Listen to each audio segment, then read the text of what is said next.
Hello বন্ধুরা, সবাই কেমন আছো? আশা করছি ভালো আছো। তো তোমাদেরকে এখন থেকে আর নিজের পয়সা খরচ করে 200-250 টাকা দিয়ে মিক্সিং প্লেট কিনতে হবে না। তো তার জন্য মিক্সিং প্লেট আমাদের কিন্তু নেল আর্টিস্টদের, তোমরা সারা নেল আর্টিস্ট তোমরা জানো আমাদের লাগে। তো তার জন্য আমরা কিন্তু বাড়িতে ইজিলি ভাবে বানিয়ে ফেলতে পারি। তো আমি আগেও অনেক ভিডিও দেখেছি, তো ভাবলাম আমি নিজেও ট্রাই করি। তো এখানে দেখো একটা জাস্ট আমি প্লাস্টিকের ওপরে একটা জেল নিয়ে নিলাম, আইবিডি জেল, এবং জেল দিয়ে তারপরে দেখো এটাকে আস্তে আস্তে একটু স্প্রেড করে একটু শেপটা বড় করে নিচ্ছি, কারণ আমাদের অনেক সময় লাগে একটু বড় শেপ হলে কি অনেকবার কালারটা নেওয়া যায়, বারবার মুছতে হয় না।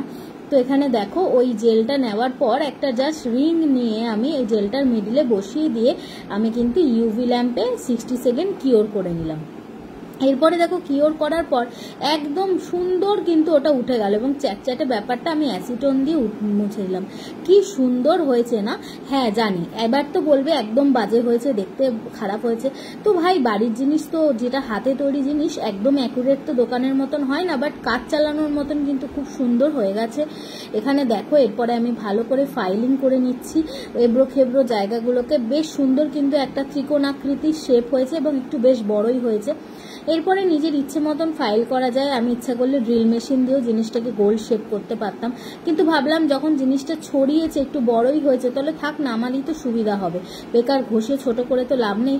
এই যে দেখো ঘষা হয়ে গেছে। এরপরে এর ওপর দিয়ে আমি টপ কোট দিয়ে নিচ্ছি। এখানে টপ কোট দিয়ে দেখতেই পাচ্ছ একদম ভীষণ সুন্দর হয়ে গেছে, এবং একদম ফিঙ্গারের মধ্যে রিংটাকে ঢুকিয়ে কিন্তু আরামসে আমরা এই কাজ করতে পারবো। কোনো দরকারই পড়বে না 250-300 টাকা দিয়ে কিন্তু আবার মিক্সিং প্লেট আলাদা করে কেনার। এবং একদম খুব সুন্দর দেখো পাকাপোক্তভাবে কাজটা কিন্তু হয়ে গেছে, এখানে দেখতেই পেলে। এরপরে আমি কিওর করার পর একটু ডেকোরেশনের জন্য সাইড দিয়ে একটু আমি এখানে ক্রোম পাউডার লাগিয়ে নিচ্ছি টপ কোটের ওপর। দেখো দেখতে অতটা ভালো না হলেও জিনিসটা কিন্তু ভীষণ কাজের হয়ে গেছে। তারপরে কিন্তু আমি এইটা দিয়েই এখন কাজ করছি, ভীষণ সুন্দরও লাগছে। নিজের তৈরি হাতে বানানো জিনিস তো ভালো লাগবেই অবশ্যই।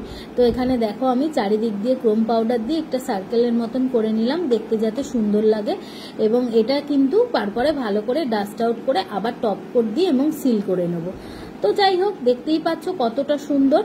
তোমরা কিন্তু ইচ্ছা করলে বাড়িতে আরামসে এরকম ধরনের মিক্সিং প্লেট করেই নিতে পারো, তো কেনার কোনো প্রয়োজন নেই কাজ করার জন্য। তো এখানে দেখতেই পাচ্ছ হয়ে গেছে। এরপরে আমি ভেতরটাকে ভালো করে একটু ক্লিন করে নিয়ে জাস্ট আমি ক্রোম পাউডারটাকে আবার আমি এখানে দেখো টপ কোট দিয়ে সুন্দর করে সিল করে দিচ্ছি। এটা তো আমরা জানি টপ কোটের ওপরে ক্রোম পাউডার দিতে হবে, আবার তোমাকে টপ কোট দিয়ে সিল করে দিতে হবে। তো আমি ভাবলাম এবার একটুখানি সাজানো যাক আমার এই প্লেটটাকে। তো সেই জন্য আমি কি করেছিলাম, এটার ওপর দিয়ে কিছু স্টোন কিন্তু এখানে অ্যাপ্লাই করেছি। এই যে দেখো এখানে টপ কোট দেওয়ার পর টপ কোটটা সিল না করেই ওপর দিয়ে কোনো একটু ডেকোরেশনের জন্য ছোট ছোট স্টোন লাগে। এগুলো ম্যান্ডেটারি, ইচ্ছা করলে করতেও পারো, নাও করতে পারো। ওই হয় না হাতের কাজের জিনিস, নিজের ইচ্ছা মতন যেরকম খুশি সাজানো যায়।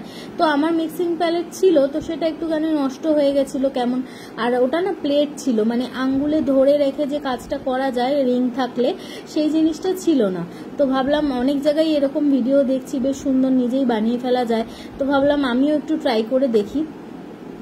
তারপরে দেখো এখানে আমি সমস্ত রকমের স্টোন, হার্ট, পার্ল এই ধরনের জিনিসগুলো লাগিয়ে নিচ্ছি, যাতে একটু দেখতে ভালো লাগে জিনিসটা। এমনিতেই সুন্দর লাগছিল তো কাজের জন্য, যাই হোক এটাও বসিয়ে নিলাম। তো এবার দেখতেই পাচ্ছ, এবারে এটাকে আমি কিন্তু একদম সিল করে দেবো। আর এই যে দেখো সিল হয়ে যাওয়ার পর কি সুন্দর লাগছে, ভালো লাগছে তো অবশ্যই জানিও তোমরা।